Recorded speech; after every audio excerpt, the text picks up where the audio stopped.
Okay, तो start करते हैं आज की क्लास। एग्जाम्पल 32 तक पिछले क्लास में हो चुका था। एग्जाम्पल 33 क्वेश्चन कह रहा है कि out of 500 car owners investigated 400 on car A, 200 on car B, 50 on both A and B. Is this data correct? तो 400 कार एक ऑन करता है, 200 बी, और दोनों कार को ऑन करता है। मतलब दोनों कार को ऑन करने वाले कितने हैं? 50। ए को करने वाले 400, बी को 200 और ए और बी को 50। तो यहाँ से हम लोग ए यूनियन बी निकाल के देखते हैं। ए यूनियन बी क्या था? ए यूनियन बी था या तो कार ए को ऑन करे या कार बी को ऑन करे। तो वो अब फॉर्मूला हमने लिखेंगे ये प्लस ये माइनस ये, यानी 400 प्लस 200 माइनस 50। तो 4 तो 6 यानी 550। बताइए टोटल लोग हैं 500। टोटल मतलब जो कार को ऑन करने वाले हैं वो 500 लोगों का इन्वेस्टिगेशन किया गया। उसमें से 550 लोग ऐसे निकले जो या तो कार ए को पसंद करेंगे या कार बी को। ऐसा पॉसिबल है? नहीं है ना। 500 लोगों में से मैक्सिमम 500 हो सकते हैं, तो ये गलत है। तो ये हमारा यूनिवर्सल सेट है, इसी से निकलना है। तो जो एन ए यूनियन बी होता है उसको हमेशा कम या बराबर होना होगा ना, किससे? यूनिवर्सल सेट से। मतलब जितना जो लोग है मौजूद होता है उसको यूनिवर्सल सेट मान लेते हैं, ठीक है। तो यहाँ लिखेंगे here N U N B is greater than N U, so this data is correct, sorry incorrect. ठीक है, आगे बढ़ते हैं। तो एग्जाम्पल 33 कह रहा है कि a college awarded 38 medals in football. Football में 38 मेडल दे रहा है, बास्केटबॉल में दिया और बास्केटबॉल में 15 दिया, 20 क्रिकेट में दिया award. If these medals went to a total of 58 man, 58 लोगों के पास ये सारा मेडल गया है, ठीक है ना। जिसमें से 3 ऐसे लोग हैं जो तीनों मेडल जीते हैं, फुटबॉल का भी, क्रिकेट का भी और बास्केटबॉल का भी। 3 ऐसे लोग हैं और 58 वो लोग हैं जिनको मेडल मिला है। तो how many receive detail medals in exactly 2 of 3 sports. मतलब ऐसे कितने लोग हैं जो जिनको 2 स्पोर्ट्स में मेडल मिला है, एग्जैक्टली 2। ऐसे कितने लोग हैं?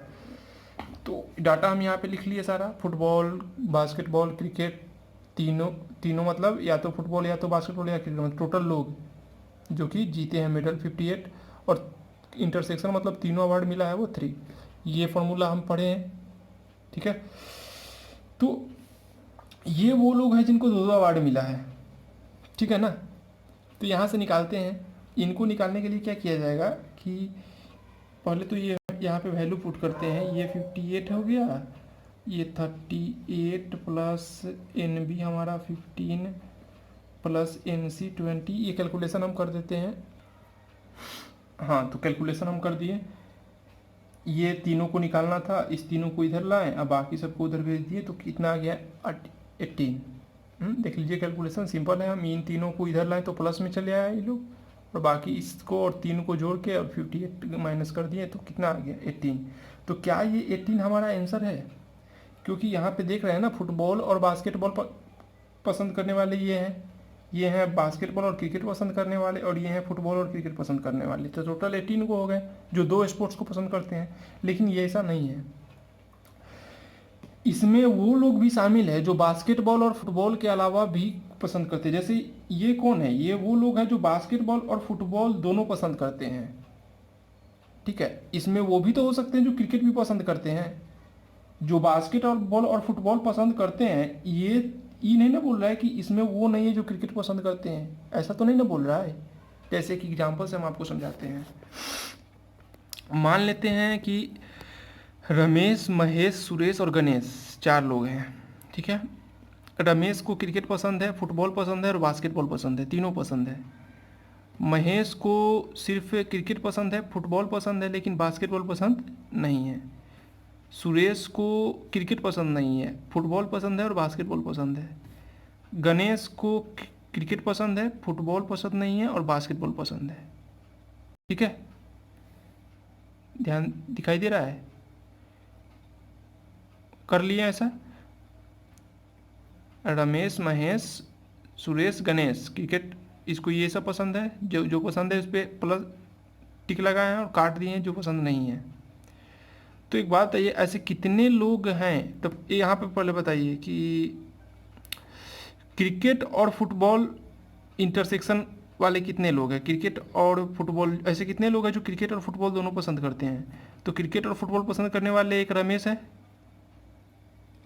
महेश है, 2 लोग हैं। फुटबॉल और बास्केटबॉल बॉल पसंद करने वाले, फुटबॉल और बास्केटबॉल पसंद करने वाले एक रमेश हो गया और एक सुरेश हो गया, तो 2 ये भी है। बास्केटबॉल और क्रिकेट पसंद करने वाले कितने लोग हैं? बास्केटबॉल और क्रिकेट पसंद करने वाले, बास्केटबॉल और क्रिकेट पसंद करने वाले, बास्केटबॉल और क्रिकेट, तो एक तो ये हो गया रमेश, बास्केटबॉल और क्रिकेट, और एक गणेश हो गया, 2 ये भी हो गया। हाँ, तो क्या टोटल 6 लोग हैं जो 2 स्पोर्ट पसंद करते हैं? नहीं ना भाई। देखो एग्जैक्टली 2 खेल पसंद करने वाले कितने हैं? एग्जैक्टली 2 खेल पसंद करने वाले एक हमारा महेश है जो 2 खेल पसंद करता है, सुरेश है और गणेश है, 3 ही लोग ही है ना। ये तो 3 खेल पसंद करता है। तो जब हम क्रिकेट इंटरसेक्शन फुटबॉल निकाल रहे हैं तो क्रिकेट इंटरसेक्शन फुटबॉल में महेश तो आ रहा है लेकिन उसके साथ साथ रमेश भी आ जा रहा है। फिर जब फुटबॉल इंटरसेक्शन बास्केटबॉल निकाल रहे हैं तो फुटबॉल इंटरसेक्शन बास्केटबॉल में सुरेश है हमारा, लेकिन फिर भी रमेश आ गया क्योंकि रमेश भी तो फुटबॉल और बास्केटबॉल पसंद करता है। हाँ, तो जब इंटरसेक्शन निकालते हैं उसमें ये शामिल हो जा रहा है। लेकिन क्वेश्चन क्या पूछा? एग्जैक्टली 2, एग्जैक्टली 2 में ये लोग हैं ना, ये महेश है जो क्रिकेट और फुटबॉल पसंद करता है। ठीक है, तो इंटरसेक्शन में जैसे हम क्रिकेट इंटरसेक्शन फुटबॉल बोलें तो उसमें रमेश आएगा ना भाई, क्या कि रमेश क्रिकेट और फुटबॉल दोनों पसंद करता है। इथोड़े बोल रहा है कि क्रिकेट और फुटबॉल पसंद करता है और बास्केटबॉल पसंद नहीं करता है। ये स्टेटमेंट क्या बोल रहा है? ये लाइन का मतलब हुआ कि क्रिकेट और फुटबॉल पसंद करने वाले, तो उसमें तो रमेश है ना भाई। तो इन सब में रमेश जुड़ जा रहा है एक एक बार, तो इसलिए 6 यहाँ पे आ जा रहा है। समझ में आया? तो हमको घटाना पड़ेगा। जैसे इसमें भी वो लोग जुड़ गए, फुटबॉल इंटरसेक्शन बास्केटबॉल में वो लोग जुड़ गए जो क्रिकेट भी पसंद करते थे। मतलब ये जो है ना, ये यही गड़बड़ करता है। ये सब में है, इसमें भी निकाले तो ये तीनों इसमें शामिल होगा, इसमें भी ये तीनों शामिल होगा और इसमें भी तीनों शामिल होगा। जैसे इसमें रमेश शामिल था, इसमें भी रमेश शामिल था और इसमें भी रमेश शामिल था, तीनों में रमेश शामिल था। इसीलिए एग्जैक्टली 2 में हमारा तो 3 ही है, लेकिन ये 3 बार तीनों में आया एक एक बार, इसलिए 6 बन गया। तो 3 बार इसमें आया होगा, 3 बार इसमें आया होगा, 3 बार इसमें आया होगा ये, तो इसका मतलब 9 इसमें से घटा देंगे रिक्वायर्ड आंसर। ठीक है, तो हमारा आंसर आ जाएगा। ठीक है ना? तो लेकिन ऐसे रिक्वायर्ड आंसर हम लोग सीधे नहीं लिख देंगे 18 - 9। और एक दूसरा तरीका हम एक तो हम ऐसे समझाने का प्रयास किए, दूसरा तरीका है कि आप वेन डायग्राम से समझिए। मान लेते हैं क्रिकेट है, ये फुटबॉल है, ये बास्केटबॉल है। ठीक है, तो क्रिकेट पसंद करने वाले 20 हैं, फुटबॉल पसंद करने वाले 38 हैं और बास्केटबॉल पसंद करने वाले 15 हैं। ठीक है, तो football intersection basketball, football intersection basketball कहाँ है? फुटबॉल इंटरसेक्शन बास्केटबॉल, ये देखिए, क्रिकेट को भूल जाइए तब तक। फुटबॉल इंटरसेक्शन बास्केटबॉल में ये सभी है। तो एग्जैक्टली 2 बोला है, तो एग्जैक्टली 2 में ये है ना, देखिए ये है, ये सिर्फ है, ये सब एलिमेंट है। ये तो तीनों पसंद करता है। ये जो पॉइंट हम जहाँ भी दिए हैं इसमें तो तीनों पसंद करता है ना, ये क्रिकेट में भी है, बास्केटबॉल में भी है, फुटबॉल में है।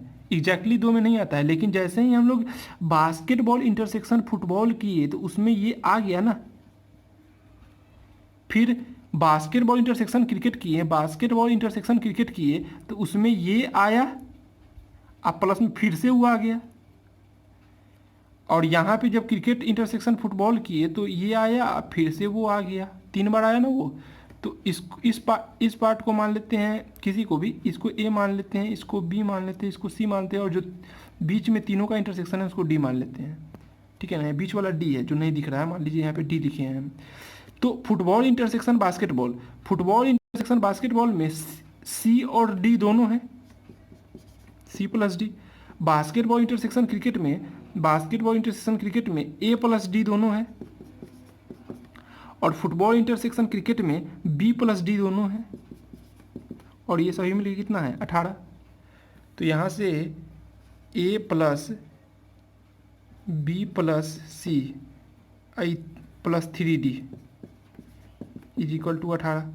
तो A plus B plus C is equal to कितना हो जाएगा 18 माइनस 3D।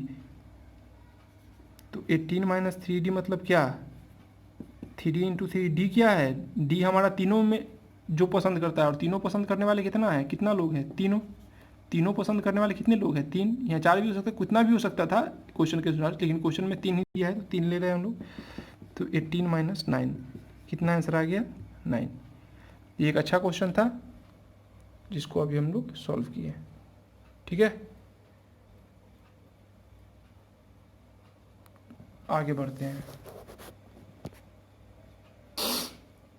चलिए अब हम लोग मिसलेनियस एक्सरसाइज स्टार्ट करते हैं। पहला question, decide among the following set which sets are subset of one another. तो 3 सेट दिया हुआ है, 4 सेट दिया हुआ है, और बताना है कौन किसका सबसेट है। एक तो ए दिया हुआ है x belongs to r and X square minus 8x plus 12 equal to 0।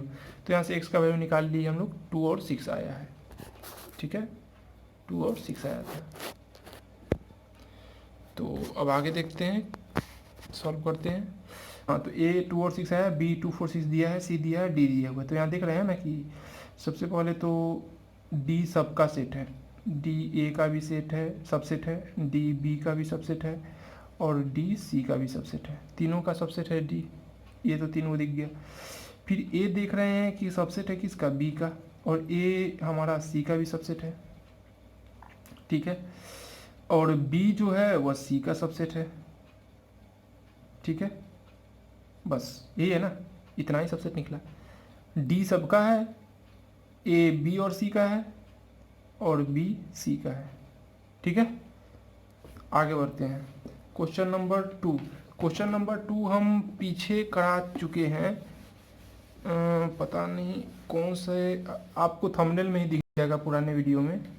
ये हम पीछे कराए हैं, हम कमेंट सेक्शन में नीचे डाल देते हैं कि कौन से वीडियो में कराए हैं ये क्वेश्चन। ये नीचे कमेंट सेक्शन में हम वो लिंक भी डाल देंगे वीडियो का, और उसका नाम भी कि पार्ट किस में है। ठीक है, क्वेश्चन नंबर 2 करा चुके हैं हम। Question number 3, let A B C be the set such that A union B is equal to A, और ये इंपॉर्टेंट क्वेश्चन है, क्वेश्चन नंबर 3। ठीक है ना, क्वेश्चन नंबर 3 में दिया हुआ है कि ए यूनियन बी बराबर है ए यूनियन सी के, एंड ए इंटरसेक्शन बी जो है वो बराबर है ए इंटरसेक्शन सी के। तो शो करना है, मतलब prove that B is equal to C. ठीक है, और ये गिवन है। हम लोग 2 सेट बराबर कब होता है पढ़े हैं ना, कल ही पढ़े थे। दो सेट बराबर कब होता है, 2 सेट बराबर तब होता है जब बी सी का सबसेट हो और सी बी का सबसेट हो, तो दोनों आपस में बराबर हो जाते हैं। और सबसेट दिखाने का तरीका भी पीछे हम बता चुके हैं कि अगर कोई एलिमेंट बी में लेते हैं उससे इंप्लाई कर जाता है कि सी में है, तो बी सी का सबसेट हो जाता है, उसी तरह सी बी का। तो शुरू करते हैं, हम लोग को यही दोनों दिखाना है, बी सी का सबसेट है, सी बी का सबसेट है। शुरुआत करते हैं, एक एलिमेंट लेते हैं बी में, तो अगर बी में है तो वो ए यूनियन बी में भी होगा, कन्फर्म हो जाता है ना। ये सब तो आपको समझ में आना चाहिए।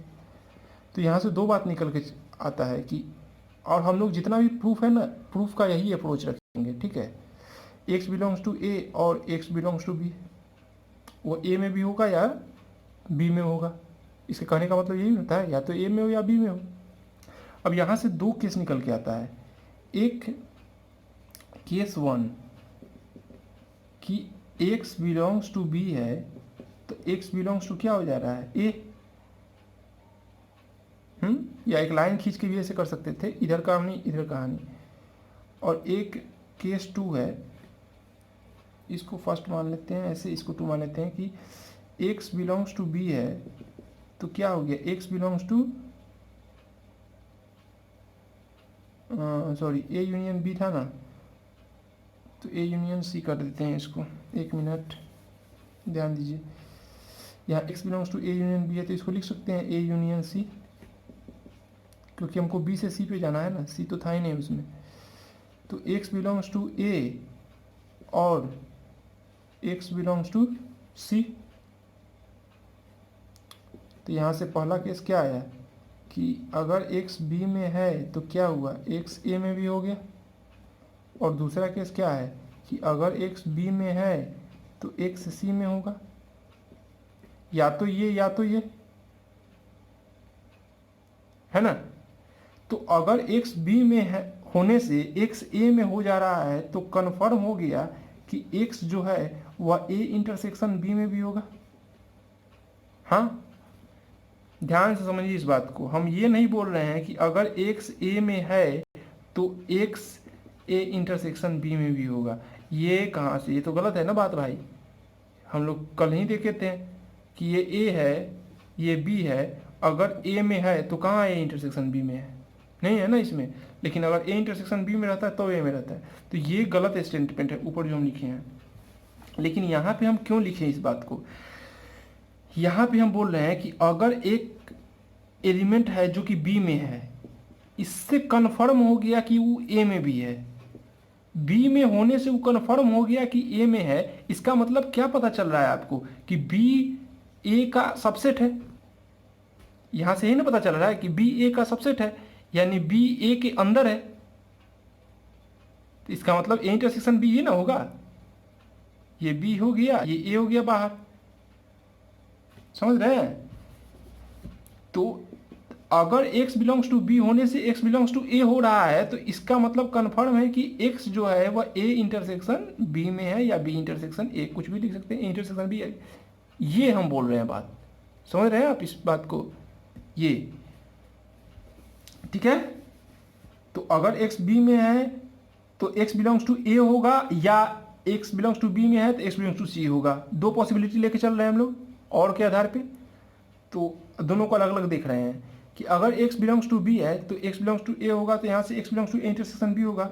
x a इंटरसेक्शन b है तो उसको हम लोग a इंटरसेक्शन c भी लिख सकते हैं, ऊपर दिया हुआ है a इंटरसेक्शन b बराबर है इंटरसेक्शन c के। हाँ, तो यहाँ से हम बोल सकते हैं ना x इंटर c में भी होगा। अगर x a इंटरसेक्शन c में कल पढ़े थे कि अगर x a इंटरसेक्शन c में है तो कन्फर्म हो जाता है कि x c में भी होगा या a में भी होगा, ठीक है। तो यहां से क्या निकला, BC का सबसेट है, BC का सबसेट ना, x belongs to b imply कर गया x बिलोंग्स टू c, यानी BC का सबसेट है।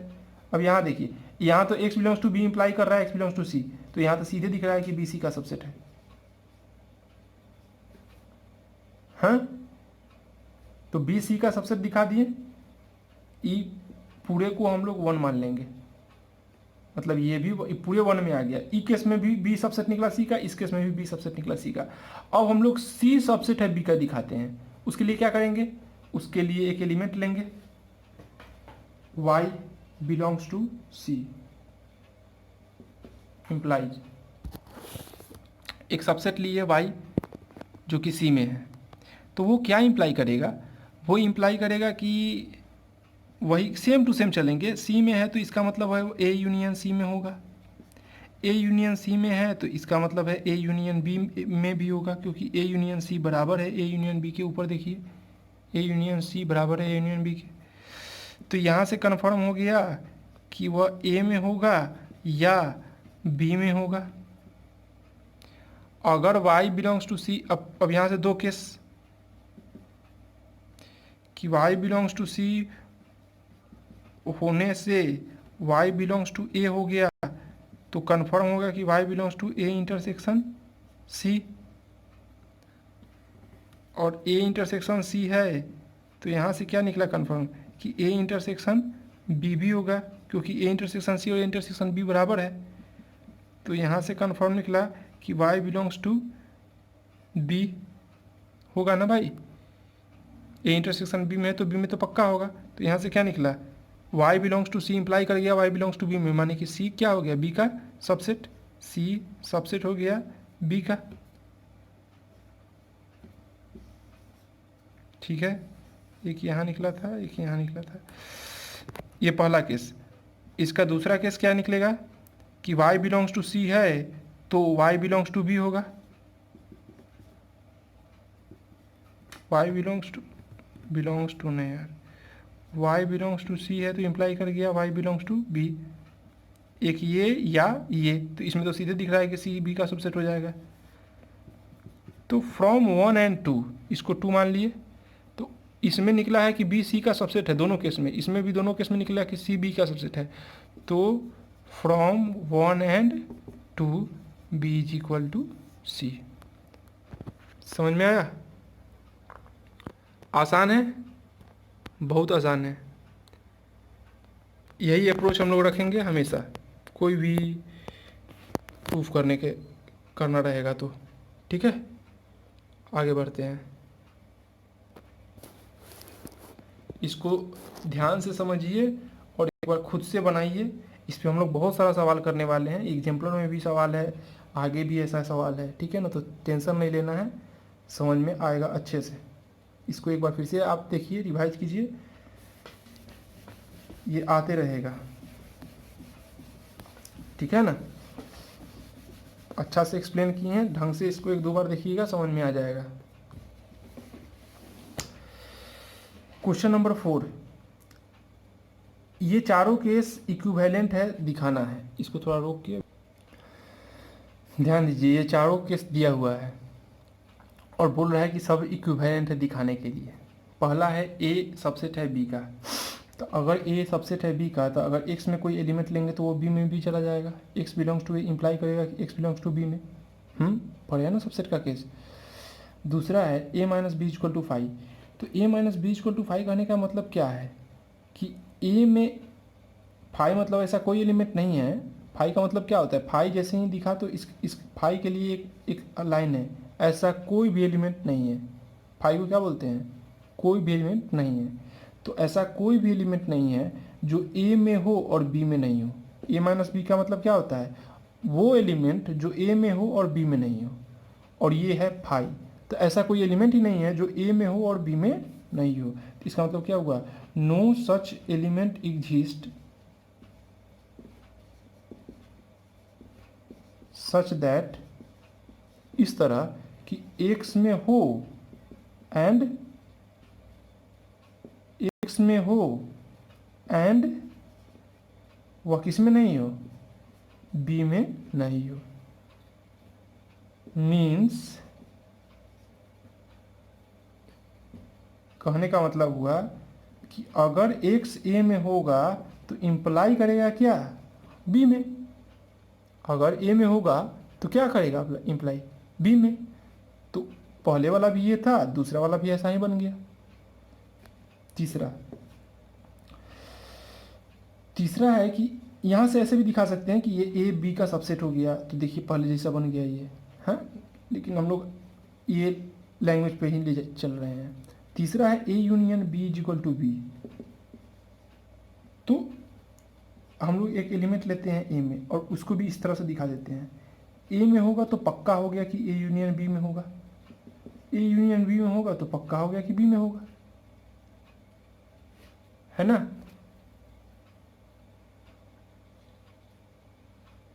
तो यहाँ भी वैसा ही हो गया, X belongs to imply X belongs to imply X belongs to B. तो यहाँ से भी हम लोग क्या बोल सकते हैं कि ए बी का सबसेट है। या ऐसा ही छोड़ के चल बोल देंगे कि देखिए स्टेटमेंट सही है ना, जैसा जैसा स्टेटमेंट इसमें आया वैसा ही स्टेटमेंट इसमें आया। अब चौथा है कि A intersection B is equal to A है। तो एक एलिमेंट लेते हैं ए में, तो ये बी में होना चाहिए। अगर ए में है तो कंफर्म हो गया कि वो ए इंटरसेक्शन बी में होगा। ऐसा होता नहीं है, इसलिए हुआ, ये हम चमक रहा है ना, ये इसलिए हुआ क्योंकि ये इंटरसेक्शन बी बराबर ए दिया हुआ है ऊपर, इसलिए ए की जगह पे क्या लिख लिए, ए इंटरसेक्शन बी। तो ए इंटरसेक्शन बी में रहता है तो पक्का हो जाता है ना कि वो बी में होगा ही। तो यहाँ भी देखिए वही स्टेटमेंट आ गया कि X belongs to A imply कर गया एक्स बिलोंग्स टू बी में, जैसा कि यहाँ किया था, जैसा यहाँ किया था, जैसा यहाँ किया था, वैसा ही यहाँ किया ना। सारा सारा एक दूसरे के इक्वल है। यहाँ भी बोल सकते हैं कि ये सबसेट है बी का, यहाँ भी बोल सकते थे ये सबसेट है बी का, यहाँ भी ये सबसेट है बी का, और यहाँ तो ये है ही है सबसेट बी का। या तो लैंग्वेज पे कर देंगे X belongs to A imply कर रहा है एक्स बिलोंग्स टू बी पे हर जगह। ठीक है, तो चारों इक्वल है। आगे बढ़ते हैं।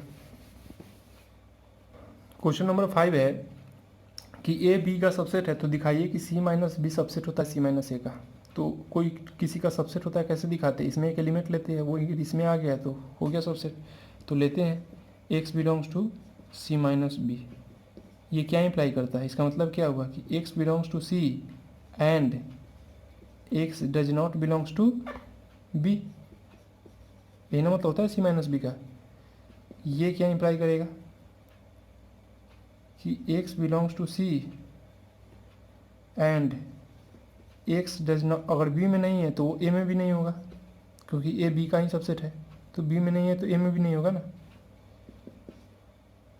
तो x belongs to c minus a, c में बिलोंग करता है और a में नहीं करता है, इसको ऐसे लिख सकते हैं c माइनस a।